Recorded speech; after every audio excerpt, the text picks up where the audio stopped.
Hey, what's up guys, it's Alex here from Simple Mods and welcome back to another video. Today I'm checking out a new case from Antec. It is the P8. It's a mid-tower case that features tempered glass panels and it does come in at a very competitive price point. So what I'm going to do in this video is I'll jump in, I'll give you guys a closer look in and around the case, then I'll do a quick build in it and I'll give you guys my thoughts on it at the end. So let's check it out.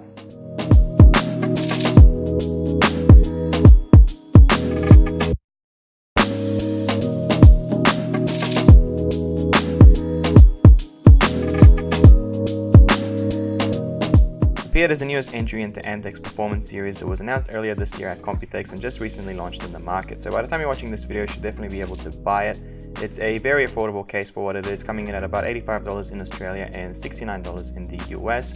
So it's definitely great to see a case feature a tempered glass panel at this price point. Now mine is a review sample and came with a second tempered glass panel that you could mount on the back. So originally only the main side panel featured tempered glass and the back was just normal steel. So people might look at that as a good thing, as with normal steel panels you can much easier hide cables in the back, and that also allows Antec to be able to reduce the price. However, if you do want to get a tempered glass panel for the back as well, then you can purchase it separately. So it will be sold for about $29 in Australia, and I'm not exactly sure of the US pricing at the moment, but expect it to be about $15 to $20 in the US. So to mount a tempered glass panel on the back, there are pre-drilled holes, and when you get your separate panel, it will come with these standoffs, which are pretty much the same as motherboard standoffs that you can easily mount into the pre-drilled holes. It also comes with rubber washers that you can slide over, and then you can secure a panel with thumb screws, so it's definitely very easy to install. So the P8 is a mid-tower case and it's very decent in size, not too big but not too small either. You can fit motherboards up to standard ATX size, and unfortunately eATX motherboards won't fit due to this area here just next to the motherboard that is slightly raised up. It measures about 440 wide, 470 tall and 210 millimeters deep. The top features a magnetic dust filter, and it looks like you can fit up to 3 120mm fans or 2 140mm fans. It will be really tight if you are thinking of installing a radiator here, however, and even though the 120mm mounting holes are offset a little bit, they are not offset enough in order to mount a radiator here and be able to clear the motherboard and the memory. So there is about 55 to 60mm of space in total in the top panel before you start hitting into your RAM, and with a motherboard with taller heat sinks you will have even less space than that. So I would stick to just installing fans in the top panel, and I wouldn't try to fit a radiator here, unfortunately. The front panel has a nice clean look to it, and it's mainly plastic with this section of metal just here, although I would have liked to see some sort of brushed aluminum look here or something like that, but I guess at this price point you can't really complain. So the Antec logo here also lights up, and I believe it does light up white, and there is a Molex cable on the inside so you can power it on. On the left hand side you will find a headphone and microphone jack, 2 USB 3.0 ports, the power and reset button and the activity lights. And as you can see, the front panel is a bit offset to the right with the vents for air along the left hand side and at the bottom, so these will be the only intake points for the case through the front panel. Now you can easily pop off the front panel just by pulling from the bottom, but you do have to be careful as the front panel cables will be attached to it, so you will pull these off as well. This will reveal a plastic dust filter which can be removed for cleaning, and behind it you can mount up to 3 120mm fans or 2 140mm fans, and there are already 2 white LED 120mm fans installed here, and there is another one at the back for a total of 3 included fans in this case. On the inside it's nice to see a full cover shroud. There are 2 SSD mounts just here which can be removed by undoing this thumb screw, and towards the front of the case you'll see an opening, and with a standard 25mm thick fan mounted in here, you'll have about 30 to 35mm of room left over for your radiator if you want to mount one in here. So at the front you can mount 360 or 280mm long radiators, about 30 to 35mm thick. Next to the motherboard area, this section here is slightly raised with this cover pass through here for cables, which is kind of nice as cables can just pop through here and no cable grommets are needed. At the back you'll get 7 expansion slots, with this section here on a sliding mechanism that you'd have to undo in order to slot in your graphics card, and the actual PCIe expansion slot mounting is on the outside, which I guess it's kind of cool, and it does clean up the case a little bit. Although trying to fit a graphics card in there, you would have to remove that sort of sliding section off completely, otherwise it's very hard to try and get a graphics card in there. So I had issues trying to fit the Galaxy 1070 Hall of Fame card in there, and so I did actually have to remove that, and then also allows you to get access to all the screws much easier. So in terms of graphics cards length, you can fit graphics cards up to about 370mm in length, but if you are water cooling inside this case, you might want to think about clearance for a pump and reservoir in this area here. Also, I guessing if you're putting a radiator in there, even if it's an all-in-one, then you might be able to sort of fit graphics cards up to about 340mm in length. But as you can see, this Galaxy HOF 1070, which is a pretty large card, is able to fit it quite easily. So with an AIO cooler, if you want to fit one at the front of the case, even if it's a 360mm long one, you shouldn't have any issues, and you can sort of easily put your graphics cards in there as well. And in terms of CPU air cooler height, you get about 165 to 170 millimeters of space, and you can see that my Noctua NH-U12S just barely fits in there. So once you do mount the side panel on there, it would sort of be very flush with the air cooler. So around the back, you get two more SSD mounts here, and there is a hard drive cage with two 3.5-inch hard drive mounts in the bottom underneath the shroud. And with the hard drive cage is installed, you can still clear for an AIO cooler in the front with no issues, even if it's 360 millimeters long, and it does have to sort of slide in all the way to the bottom. So you can fit the power supplies up to 180 millimeters in length before running into issues with plugging in your cables. However, if I flip the case on its side, you can see underneath that the hard drive cages are on a rail, so they can be moved further to the front. That will allow you to fit a longer power supply in there. So if you're not installing a 360mm radiator in the front, you can push this all the way to the front, so you can easily fit longer power supplies in there, have plenty of room for cables. However, even if you sort of are installing a 360mm long radiator in the front panel of the case, then you can sort of squeeze the hard drive cages a little bit in further towards the front, and then that will allow you to sort of squeeze in there a 200mm long PSU and still have room for cables. So in terms of cables at the back, so it's very tight in there, so you'll get sort of less than 1.5 centimeters just in these areas here towards the back. You'll get a little bit more room towards the front of the case, just in this area here where the other two SSD trays are. However, don't assume that you would put many cables on here over your SSDs and that, so it is actually very tight at the back, but then you can sort of still fit some cables in underneath the shroud, depending on if you do go with those two hard drive cages, which of course you can remove, and then you have room for cables in there. And then also it'll depend on the length of your power supply, if you sort of have room to tuck in and hide some cables in underneath there. But yeah, unfortunately the back side is very tight for this case in terms of cable management. Okay, so that's about it in terms of my close look at the Antec P8 case. So what I'm going to do now is I'm quickly going to build a system inside, and then I'll give you guys my thoughts on it at the end.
Okay guys, so here's the quick build that I did in the Antec P8 case. Now I'll just quickly go over what I put inside it. So I've got the Maximus 8 formula motherboard, and then I'm using a 6700K CPU, and then I did get to install the Antec Mercury 240 cooler that's mounted on the front panel. Now I do have a pretty monstrous graphics card, and as you can see, it does fit quite well inside this case, even though the case is not actually that big in size, but the Galax 1070 Hall of Fame edition graphics card is able to fit in quite well, and there's still a bit of room here with the all-in-one cooler mounted in the front panel. And then I did mount the SSD just in here in one of the trays just at the bottom. Now in the top panel I've got 3 fans, so there's 3 120mm fans. I do get to mount another one at the back, and then of course there's 2 with the all-in-one cooler. So you can sort of see now, as I have all the fans installed in the top panel with the motherboard here, you can sort of see that there's not that much room in the top panel. And the one issue that I ran into is just with my cable here. The fan is actually pressing quite hardly on the 8-pin CPU cable that's going into the motherboard. I mean, it's not that big of an issue, and if you do have custom cables which are a bit more flexible, you can probably squeeze it a little bit more on the side. Another cabling issue was with the 24-pin, just with the opening that they have here for the cables to pop through from around the back. There's not that much room between the motherboard and this opening here, and as you can see, the opening doesn't actually come, so it's pretty much leveled with the motherboard. So I sort of have to like pop the 24-pin through there, and then it's like pushing pretty hardly just on the edge there. I guess again with custom cables, they're a bit more flexible, be a bit easier to fit it through there. And then I only installed a 240mm all-in-one cooler in the front panel, but as you can see, the opening is there, so you can install a 360 that goes all the way to the bottom like I mentioned before. So yeah, if you want to custom water cool it, you can go ahead and install a 30 to 35mm thick 360mm radiator in the front. I'll give you a quick look around the back as well here. Nice and clean. Just like I said before, the one issue that I ran into was just with the opening here, how they have the PCIe bracket sort of on the outside of the case with all the screws and everything here. I did actually have to remove the 2 thumb screws and pull out the entire section completely in order to fit the graphics card. And I was running into a bit of an issue just because of this button here. I'm guessing if you're installing a smaller graphics card in there, it will be a lot easier to fit through. And then around the back, so I have it unplugged now just so I can easily sort of spin around and give you guys a good look at it. So you can see with the tempered glass panel and the cable management that I sort of did on there. So I didn't spend too much time on cable management, and I did find, like I said before, around these areas here there wasn't that much room, but I did sort of manage to bunch in all the cables around at the bottom there. So I'll just quickly take off the side panel just so I can show you guys a bit more on the inside.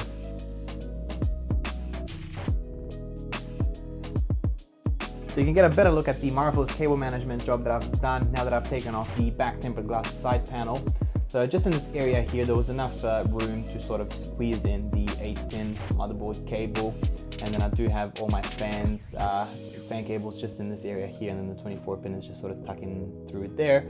And then I've sort of pushed in a bunch of the cables just in this area here at the bottom. There was a bit of a gap left in front of the power supply. Now there's a bunch of cable tying hooks around the back that I've been able to use with my cable management, so that's definitely a good thing. And I did of course manage to fit a hard drive in there as well. Now there is still a bit more room in here, so if I would have fit a 360mm radiator in the front, I could have moved the hard drive cages in a little bit just with the power supply that I have in there at the moment. And there would have still been enough room to move it and then fit the 360mm radiator in the front with a set of fans on there as well.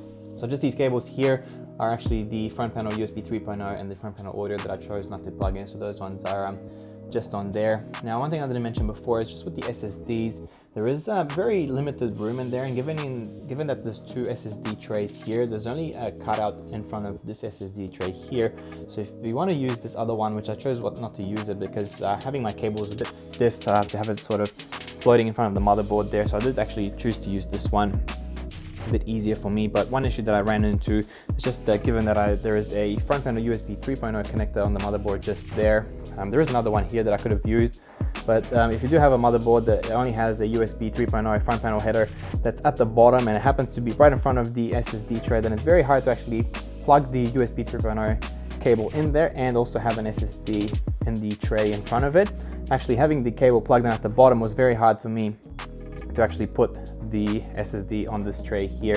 It was pushing up against that cable too much and I could not get it in. It's nothing too big, just something to think about just based on the motherboard that you're going for. So for me, it's not an issue at all really. Mostly when I'm doing case mods, I actually don't ever use the front panel USB. I choose to actually sometimes cut it off or remove it completely, just because with a case mod, try and keep it nice and clean for a showcase, for an event or something like that, and then the less cables that you have, the better.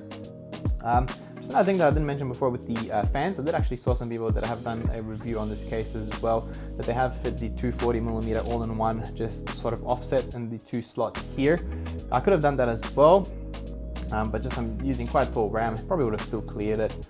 But actually just here in this area, the motherboard sort of heatsink here is already coming in front of these fans as well. So you can sort of think about it, just depends on your motherboard again. If you want to put a radiator in the top rather than at the front, you have to see if it sort of clears the heat sinks on your motherboard, whether you want to put it in the 2 slots at the front or whether you want to put at the back. And if it sort of does clear your motherboard, then you might be able to fit a slim 360mm radiator in there as well. But I actually do think that it's much cleaner if you're putting it towards the front panel, and with an all-in-one cooler like this one, it's quite easy actually.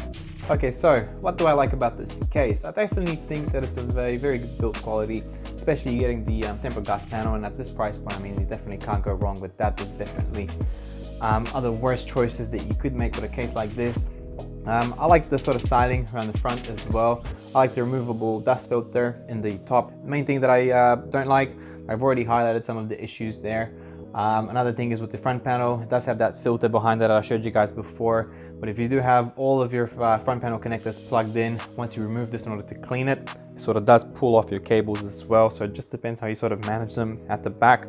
You can leave them a bit loose there so you can sort of pull it off and then be able to take off that filter in the front and be able to clean the case that way. Another thing that I like, I think it does sort of look quite clean like that on the inside, having the PCIe bracket screws around the outside. But then again, if you have a big graphics card like this one, it's got like different buttons and stuff on the back, then it's a bit hard to fit it in there.